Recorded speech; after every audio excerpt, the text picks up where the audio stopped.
വിശുദ്ധ വാരത്തിന് തുടക്കം കുറിച്ചുകൊണ്ട് ലോകമെമ്പാടുമുള്ള ക്രൈസ്തവ വിശ്വാസികൾ ഇന്ന് ഓശാന ഞായർ ആചരിക്കുകയാണ്. നമ്മളിപ്പോൾ നിൽക്കുന്നത് തിരുവനന്തപുരം പാളയം സെൻറ് ജോസഫ് കത്തീഡ്രലാണ്. ഓശാന ഞായറിനോടനുബന്ധിച്ച് ഇന്ന് പ്രത്യേക വിശുദ്ധ കുർബാന നടക്കുകയാണ്.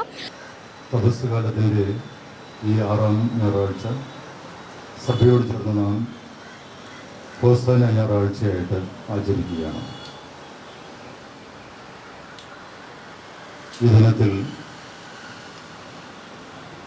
നമ്മുടെ കർത്താവായ യേശുക്രിസ്തുവിൻ്റെ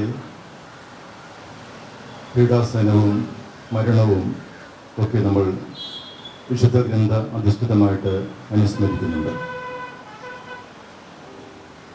അവിടെ യേശുവിൻ്റെ മരണവും ഉദ്ധാനവും മാത്രമല്ല, അവിടുത്തെ പീഡാസനത്തോടൊപ്പം യേശുവിൻ്റെ മരണത്തോടൊപ്പം യേശുവിൽ നമ്മളും ഏറ്റെടുക്കുന്ന പീഡാസനങ്ങളും വേദനകളും ത്യാഗങ്ങളും സമരങ്ങളും ഒക്കെ അതിനൊക്കെ അർത്ഥം കണ്ടെത്തുന്ന ദിനങ്ങളാണിവ.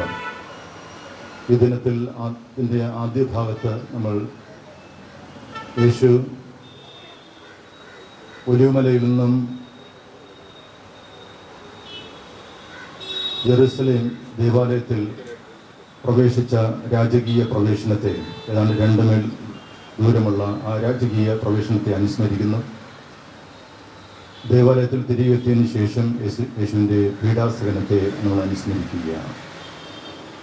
ഇന്നത്തെ ഈ അനുസ്മരണ പ്രാർത്ഥനകളിലും ദൈവബലിക്കും നമുക്ക് മുഖ്യകാർമ്മിത്വം വഹിക്കുന്നത് തിരുവനന്തപുരം ലത്തീൻ അതിരൂപത മെത്രാപ്പോലീത്ത അഭിമന്യ തോമസ് ജെ നെറ്റോ പിതാവാണ്.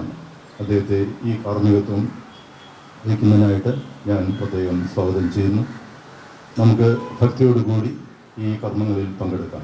ഈസ്റ്ററിന് മുൻപുള്ള ഞായറാഴ്ചയാണ് ഓശാന ഞായർ അഥവാ കുരുത്തോല പെരുന്നാൾ എന്നറിയപ്പെടുന്നത്. അന്നേ ദിവസം ക്രൈസ്തവ വിശ്വാസികൾ കുരിശിലേറ്റപ്പെടുന്നതിന് മുൻപ് ജെറുസലേമിലേക്ക് കഴുതപ്പുറത്ത് വന്ന യേശുവിനെ ഒലിവുമരച്ചില്ലകളും ഈന്തപ്പന ഓലകളും വഴിയിൽ വിരിച്ച് ഓശാന ഓശാന ദാവീദിന്റെ പുത്രൻ ഓശാന എന്ന് പാടി ജനങ്ങൾ ക്രിസ്തുവിനെ വരവേറ്റ ബൈബിൾ സംഭവത്തെ അനുസ്മരിക്കുകയാണ്. നമുക്കിവിടെ കാണാൻ കഴിയും, നഗരവീഥികളിൽ പ്രത്യേക പ്രദർശനം തന്നെയാണ് ഇന്ന് കുരുത്തോലയുമായി വിശ്വാസികൾ, ക്രൈസ്തവ വിശ്വാസികളെല്ലാം തന്നെ ഓശാന കൊണ്ടാടുന്നത് നമുക്കിവിടെ കാണാൻ കഴിയും. ഇത് മാത്രമല്ല, കുരുത്തോല ആശീർവാദവും കുരുത്തോല പ്രദർശനവുമാണ് നടന്നിരിക്കുന്നത്. കുരുത്തോലകളുമായി വിശ്വാസി സമൂഹം നഗരവീതിയിലും ദേവാലയങ്ങളിലുമൊക്കെ പ്രാർത്ഥനകൾ നടത്തുകയാണ്. കൂടാതെ വിശുദ്ധ കുർബാന പ്രസംഗമാണ് ഇപ്പോൾ ക്രൈസ്തവ ദേവാലയങ്ങൾ നടന്നിരിക്കുന്നത്. ക്രിസ്തുവിനെ ജെറുസലേമിലേക്ക് കഴുതപ്പുറത്ത് ആനയിച്ചപ്പോൾ ജനങ്ങൾ ഒലിവു മരച്ചില്ലകൾ വീശി സ്വീകരിച്ചതിൻ്റെ ഓർമ്മ പുതുക്കലാണ് ഈ ഓശാന ഞായർ. വാഴ്ത്തിയ കുരുത്തോലകൾ വിശ്വാസികൾക്ക് വിതരണം ചെയ്തു. ായിരിക്കും വിശ്വാസികൾ വീടുകളിലേക്ക് മടങ്ങുന്നത്. വിശുദ്ധ വാരാചരണത്തിന് ഇതോടെ തുടക്കം കുറിക്കുകയാണ്. നമുക്കറിയാം, ഇതിനു മുമ്പ് കോവിഡ് നിയന്ത്രണങ്ങൾ ഉണ്ടായിരുന്നു. ഇത്തവണ ദേവാലയങ്ങളിലൊക്കെ വിശ്വാസി സമൂഹം കൂടുതലായി എത്തിച്ചേർന്നുണ്ട്. അതുമാത്രമല്ല, ഇനിയുള്ള ഒരാഴ്ച ക്രൈസ്തവ വിശ്വാസികൾക്ക് പ്രാർത്ഥനാ ദിനങ്ങളാണ്. അന്ത്യ അത്താഴ സ്മരണ പുതുക്കുന്ന പെസഹ വേഴം, കുരിശുമരണ ദിനമായ ദുഃഖവെള്ളി എന്നീ ആത്മീയ ദിനങ്ങളിലൂടെയാണ് ഇനി കടന്നു പോകുന്നത്. യേശുവിൻ്റെ ഉയർത്തെഴുന്നേൽപ്പിൻ്റെ ഓർമ്മ പുതുക്കുന്ന ഈസ്റ്ററോടെ ഇത് പൂർത്തിയാകും. പകൽ മുഴുവൻ നീളുന്ന തിരുകർമ്മങ്ങളാണ് ദുഃഖവെള്ളി ദിനത്തിലുണ്ടാവുക. ഈസ്റ്ററോടെ 50 നോമ്പിന് സമാപനമാവുകയാണ് ചെയ്യുന്നത്. ക്രിസ്ത്യാനികൾ ഇന്ന് വളരെയധികം പ്രാധാന്യത്തോടെ തങ്ങളുടെ പ്രാർത്ഥനാ ജീവിതത്തിൽ ഉപയോഗിക്കുന്ന ഓശാന എന്ന വാക്ക് യേശു ജീവിച്ചിരുന്ന ഇസ്രായേലിലെ ഭാഷയായിരുന്ന ഹിബ്രുവിൽ നിന്നാണ് എത്തിയിരിക്കുന്നത്.